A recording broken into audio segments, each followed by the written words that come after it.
അയോധ്യ രാമക്ഷേത്ര സംഭാവന കൊള്ളയുടെ പശ്ചാത്തലത്തിൽ ക്ഷേത്ര ട്രസ്റ്റ് ചീഫ് എക്സിക്യൂട്ടീവ് ഓഫീസറെ നിയമിക്കും.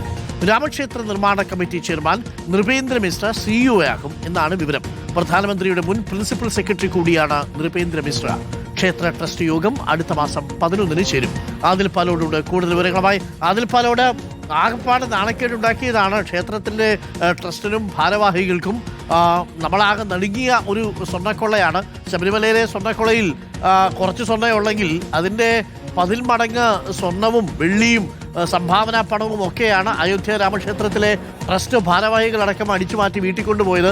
അതിൽ ഇന്നലെ ഒരു വിവരം വന്നത്, ഈ ചെയർമാൻ്റെ ഒരു ഡ്രൈവർ പറഞ്ഞത് അയാൾ ഓട്ടോറിക്ഷ ഓടിച്ച് 50 കോടി രൂപ ഉണ്ടാക്കി എന്നാണ്. അയാളുടെ വീട്ടിൽ നിന്ന് 50 കോടി രൂപയോ മറ്റോ കണ്ടെത്തിയിരുന്നു എന്നാണ്. അങ്ങനെയൊക്കെയാണ് ഇപ്പോൾ പുറത്തു വരുന്ന വിവരങ്ങൾ. എന്തായാലും ഈ നാണക്കേടിൽ നിന്ന് രക്ഷപ്പെടാനുള്ള ഒരു ശ്രമത്തിലാണ് ഇപ്പോൾ നൃപേന്ദ്രനെ CEO ആയിട്ട് നിയമിക്കാൻ പോകുന്നത്. എന്താണ് സംഭവിക്കുന്നത് അയോധ്യയിൽ? അതിൽ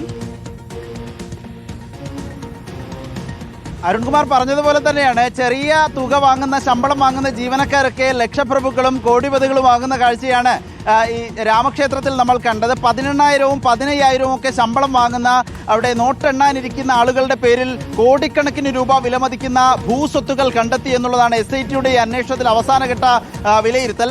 അതുകൊണ്ട് തന്നെ ആ സ്വത്തുക്കളൊക്കെ പിടിച്ചെടുക്കണം. ഏറ്റവും പ്രധാനപ്പെട്ട വാർത്ത വരുന്നത്, ഇന്നലെ 2 പേർ രാജിവെച്ചിരുന്നു. അതിൽ ഒന്ന് ചമ്പത്രായാണ്. ചമ്പത്രായ് വെറുമൊരു ട്രസ്റ്റ് ജനറൽ സെക്രട്ടറി മാത്രമല്ല, ആഗോളതലത്തിലെ വിശ്വ ഹിന്ദു പരിഷത്തിന്റെ ഉപാധ്യക്ഷൻ കൂടിയാണ് ചമ്പത്രായും ഡോക്ടർ അനിൽ മിശ്രയും. അങ്ങനെ 2 പേരാണ് ഇന്നലെ രാജി രാജി അംഗീകരിക്കുകയും ചെയ്തു. ഇനി പുതിയ ട്രസ്റ്റ് പുനഃസംഘടിപ്പിക്കേണ്ടതുണ്ട്. ട്രസ്റ്റ് മുഴുവൻ പിരിച്ചുവിട്ടാലോ എന്ന ആലോചനയുണ്ടായിരുന്നു. പക്ഷേ തൽക്കാലം അത് വേണ്ട. പുതിയ ജനറൽ സെക്രട്ടറിയെ വെക്കുക, ഒരു CEO എന്ന രൂപത്തിൽ മേൽനോട്ടത്തിന് സാമ്പത്തിക കാര്യങ്ങൾ കൈകാര്യം ചെയ്യാനായി ഒരു മുതിർന്ന ഉദ്യോഗസ്ഥനെ വെക്കുക എന്ന നിലയിലാണ് തീരുമാനമെത്തിയത്.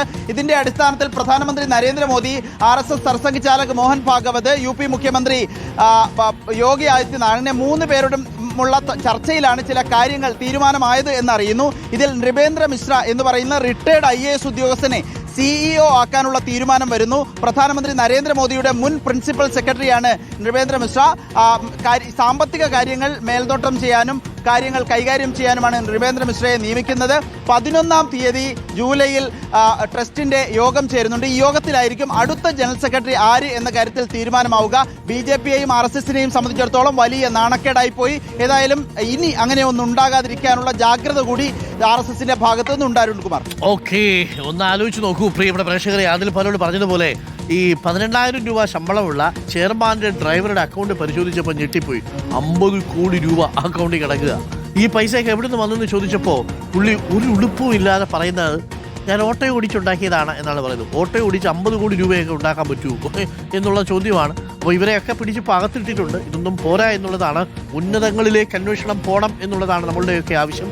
സ്വർണ്ണക്കൊള്ളയുടെ കാര്യത്തിലൊക്കെ പാട്ടും പാടി നടന്ന ആൾക്കാരെ ഒന്നും കാണാനും കേൾക്കാനും ഒന്നും ഇല്ലല്ലോ. അയോധ്യയിൽ രാമക്ഷേത്രത്തിൽ സംഭാവനക്കൊള്ള നടക്കുമ്പോൾ അത് ക്ഷേത്രവിശ്വാസികളെ വഞ്ചിച്ചതല്ലേ? ആരും തീർത്ഥയാത്രയും നാമജപയാത്രയും ഒന്നും നടത്തുന്നില്ലേ അയോധ്യയിൽ? എന്താണ് സംഭവിച്ചത് എന്നുള്ളത്? അയോധ്യയിൽ രാമനാമജപം പാടി നടന്നിരുന്ന മനുഷ്യരൊക്കെ ഉണ്ടല്ലോ.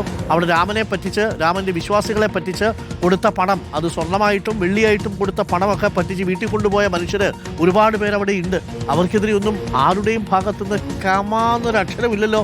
വിശ്വാസ സംരക്ഷണത്തിൻ്റെ പേരിൽ നാമജപം നടത്താനിറങ്ങിയ മനുഷ്യരെ ഒന്നും കാണാനേ ഇല്ല എന്നുള്ളതാണ്.